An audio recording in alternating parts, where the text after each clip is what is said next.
I like to talk about two different types of science and two different types of math. Stay with me. I think you'll find this one very interesting. You have physics and quantum physics for the different sciences. You also have calculus and geometry for the different types of math. So, here's what's interesting. Let's just say where you are, you want to measure the room that you're in. You would use geometry. Basically what you do is the length, height, and the width. So you take them and measure the room. You come up with the size of that room.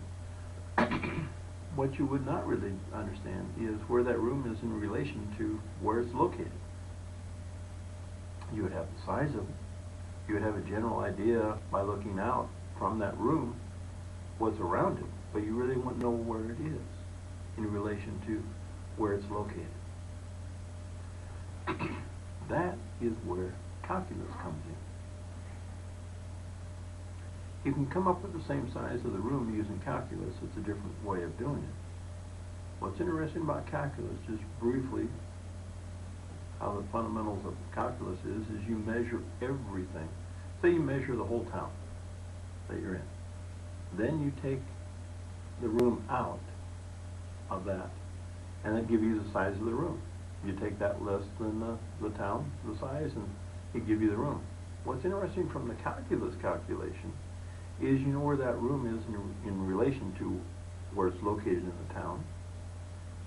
You can also look at the room from either the top, the sides, the bottom, inside or out.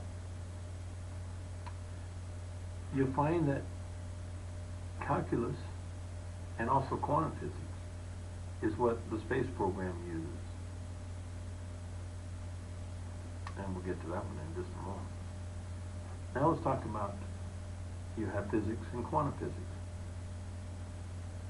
Physics is the science to describe the physical properties of our world. Quantum physics is probably the closest science to describe the physical properties of the spiritual world. Now, here's where the two have come together in an example that most people would be familiar with. And that would be in Matthew 14:22 through 33. You would read about the story of Peter walking on water. Now let's take this story and see how it fits into physics, quantum physics, geometry, and calculus.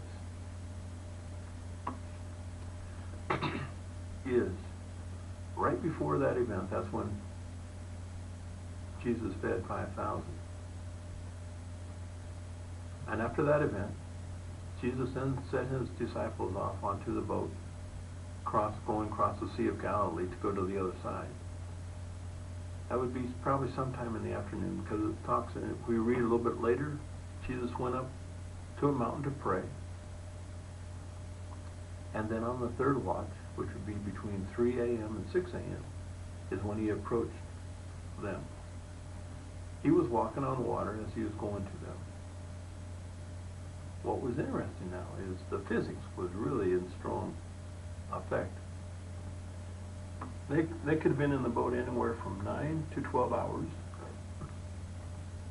but the water was strong, the waves were high, the wind was blowing.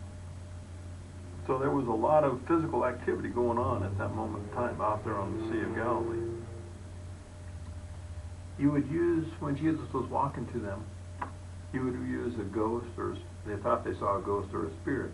We would use that term as if we saw something in the spiritual realm, that would probably be what we would say. So they thought they were seeing something. They were seeing Jesus. But he was, at that time, quantum physics was overriding the physics. And that's what allowed Jesus to walk on the water. Was the two were coming together, but the quantum physics was greater than the physics. And that's where Peter started to experience it.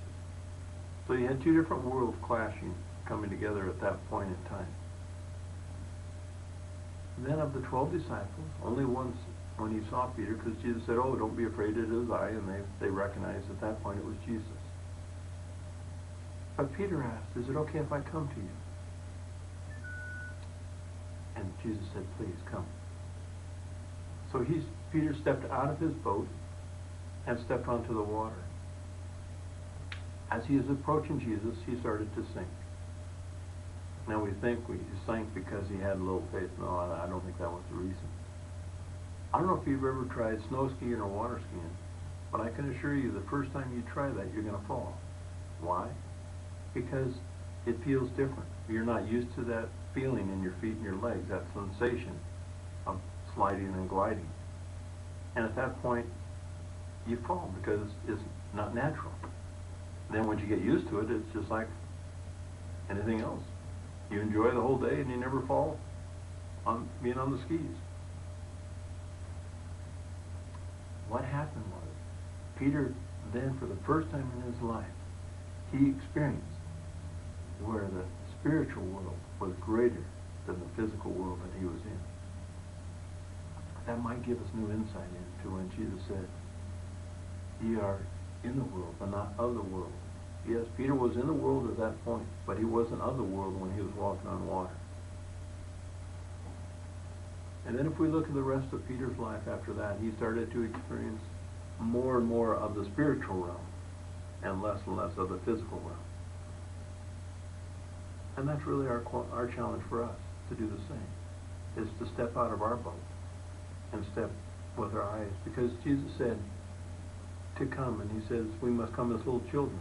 He's already asked us. We've given the invitation that we can come and do that through him. So, our thing is to step out of our box and to step in to what Jesus has for us, what he's provided. And to start seeing it more from his perspective, which would be more of a calculus perspective. To see where you are in relation to the location you're in. But also to be able to see it from all different angles and directions. To start to step out of this world and to start to step into his world. Now, as we're talking about dimensions real quick, let me just, you might find this interesting, especially being on the computer, is when we are first born, we enter a two-dimensional world. After about a week, we were able to pick up depth, and we can now experience three dimensions. That's what we call is 3D, is three-dimensional, length, width, and height. From there, Jesus has offered us to step into another dimension, greater. But it seems like the world right now is trying to bring us down into a two-dimensional world. A computer is two-dimensional. TV is two-dimensional. Your cell phone, two-dimensional. A lot of people are so in high tech that the world has taken them from a three-dimension and brought them into a two-dimension. And Jesus, on the other hand, says, step out of this dimension and step into where he is, at the right hand of the Father. To step into a three-dimension, from there to step into a greater dimension above and beyond. Just briefly, you might find this interesting. It does talk about in the Bible, there's three different heavens. This one would be in the earth and the moon. The second one is the sun, the stars, and the planets, everything we can and can't see. And the third one is at the throne room of God, which Jesus is sitting right now. And he said that we can be invited to him, to join him. So, as we see in three dimension here, I think you have three spatial dimensions in each heaven. Down here you see length, width, and depth. That's what we call three dimensions. I think you also have three spatial dimensions in the second heaven and three at the throne room. And I think the three in the heaven, in the throne room, would be faith, hope, and love.